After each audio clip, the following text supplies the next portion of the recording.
Hi there and welcome to my channel.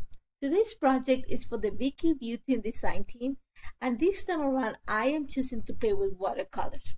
This is one of my favorite things to do. I love watercolors. They're forgiving, they are super fun, and they're so easy to work with. Another thing is that Vicki has asked us to create double pages. Honestly, I have never made a double page scrapping book double page in my life. So I am taking baby steps, and I think the best way for me to do it is through a junk journal. So I'm going to create a double page in a junk journal, and eventually I'm going to graduate in a 12 by 12 double page scrapbook layout. So like I said, baby steps. But let me show you what I'm doing when it comes to the mixed media. And like I said, this background is one of my favorite things to do, is a watercolor background. And I'm choosing one of the simplest methods. And this is pretty much flooding the page with color so that the watercolor does its work. So what I'm doing is I'm just, as you saw, I just put some little amounts of the colors. I'm going to say pretty much the primary colors on the palette, and I flooded them with water so they won't dry. And I'm just going to start working on the warm tones right now. And I'm starting with the yellow, which is the weakest color in that family, you can say. And all I'm doing is I am sprinkling clean water onto the watercolor paper, and then I'm just going to drop a little bit of yellow on it. Just think of droplets. I'm just shaking the brush so there's droplets, and then I'm using the same brush just to join them together, and then I'm going to keep adding water so it floats. And then you're going to see that eventually I am going to start lifting the paper so that the watercolor just starts running and it does its work on its own. Once I'm happy with what the yellow looks like, I'm going to start working with the red. And I'm going to do the same thing. I'm going to add some drops of water onto the watercolor, then some color on top of it, and then just use the brush just to help her around. As you saw right now, I added a bit of yellow in where the red and the yellow get a mix or join, so that they can start forming the orange. And all I'm doing is, you're gonna see I'm not fussing that much. All I'm doing is stretching the color, and I'm adding water along the way. I don't want a very pigmented, concentrated background. I want something light, but different tones and gradation of color. And as you're gonna see right now, I put a lot of water, so there's the water tends to go to the edges. So all I'm doing is using a little paper towel to dry them. And this is it. I'm gonna lift up the paper and let the watercolor run. That's what I added a lot of water, so that the color flows and the mixes on its own without having to do the extra work. I want something very natural. And as you see, at the same time that I'm having the colors combined to create another color, I am also gonna add different tones of the same color. And the yellow I'm not too worried about, but the red, yeah, because it's gonna be a lot of the background is gonna be red. So what I'm doing is I'm adding a little bit of white. I'm hoping to get it to a lighter tone, especially towards the bottom. And as you're gonna see right now, all I'm doing is adding plenty of water, not a lot, plenty of water, so the watercolor does its own thing. It's just gonna run on its own and do it work for me. Now I'm gonna put that aside to dry for a little bit, and while that dries, I'm gonna start working on the cooler side of this layout, which is gonna be the left hand side. And for this, I picked two tones of blue. One is this, I want to say true blue, and the other one is this purplish blue. I should have numbered. By the time I did this, I didn't number the tubes, and I did it the way I swatched them. I didn't number, but I think I'm gonna go back and number, so it's gonna be easier for me to tell you what numbers I use. And all I'm doing is I'm following the same technique as I did with the yellow and orange, just because I want to create a rainbow effect on the page. And for that, I need to start combining colors. And I thought if I move from cool to a warm palette on the page, it will work really well for what I have in mind. Now, I could have easily had pulled the blue towards the yellow to make green, but I thought if I did that, the blue was gonna take a lot over the yellow. So instead, I'm adding a little bit of green, and I'm gonna mix it with the two tones. When I mix it with the yellow, I'm gonna get this light green, and with the blue, I'm gonna get it into sort of like a teal. And there's those colors are also in the papers of the Vicki Boutin collection. They're all good things, and I'm actually going to use a lot of paper in a little bit. But for now, as you see right now, once I start mixing the green with the yellow part of the page, I realized that it was taking over a lot of it. So all I did is use a paper towel and dried it up, and decided to stretch the yellow along the way. So I'm just using a brush and bringing it down. Now as like I said before, all I'm doing is I'm gonna flood the paper, drop a little bit of color, drop water, and just start playing with it so that it moves and combines.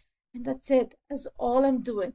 One of the things that I was careful to do is to put the pages together so that the colors flow together. I didn't want a defined line. It wouldn't be coherent. So what I'm doing is, as I am adding color, once I get to the center line of the page where the two lines are, where the two pages collide in a way, I'm gonna choose to stretch some of the color onto the next page. That way the color looks more natural and it looks like one single background instead of two different pages. And that's the way I worked all along. Like I said, I chose to go from cool to light, and the bottom is gonna be pink, and I decided to pull a little bit of purple, like a really light purple at the bottom, just because if I brought the yellow from the top, it would have been brown and it'd be really muddy. So instead I went to like this light purple. There's gonna be a little section that turns to be brownish, but I'm gonna not hide it. It happens that it's gonna be underneath paper, so you won't see it that much. And I set it aside to dry. It took a little bit to dry because I put a lot of water. So while that's drying, I'm gonna start working on the paper section of this layer. And for that, I have a lot of leftover pieces from different projects already. So I'm choosing to use the dies that come in the circle stamp, the latest stamp that Vicki released. And these circles are not true circles. They're a little bit wonky. And I actually thought this idea will work really good to create a sort of like a cloud made of little circles. You're gonna see how I work it. I used papers from, like I said, I had a lot of leftover papers and they happen to be all the colors. So I'm just gonna play along with them and try to tie them to the colors that I have in the background. Now to start adding a base to put all these circles, I decided to bring a little bit of gold, a little bit of shine. And for that, I am using this Starburst stamp. And I love this stamp. It's my favorite stamp, actually. I've used it a few times already. And I'm just stamping sort of like a base where I'm going to start placing the circles. Now, when I cut the circles, I also cut just circumferences, sorry. So I cut one circle inside the other one so I get just the outside. And I'm going to use it around just to create, like I said, you're going to see in a little bit. I'm just going to start adding circles. I want to play with the colors. So I'm also going to sizes and colors from dark to light and from blue to yellow or pink, sorry. And along the way, this is a picture of me and my baby. That's my baby. And I take a lot of pictures with him. Like I said, I'm a stay-at-home mom. He spends a lot of time with me at home. So there's quite a bit of pictures with him, and he loves to take pictures. It sounds sad, but if you tell the dog pictures, he'll come and sit and actually pose. So cutest thing, my kids don't do that anymore, the dog does, so there's a lot of pictures of the dog. So as you see right now, all I'm doing is I'm playing. And when I get to the corners or at the edge of the pages where they get together, what I'm choosing is to glue the circles to the both pages and then cut it along the center line.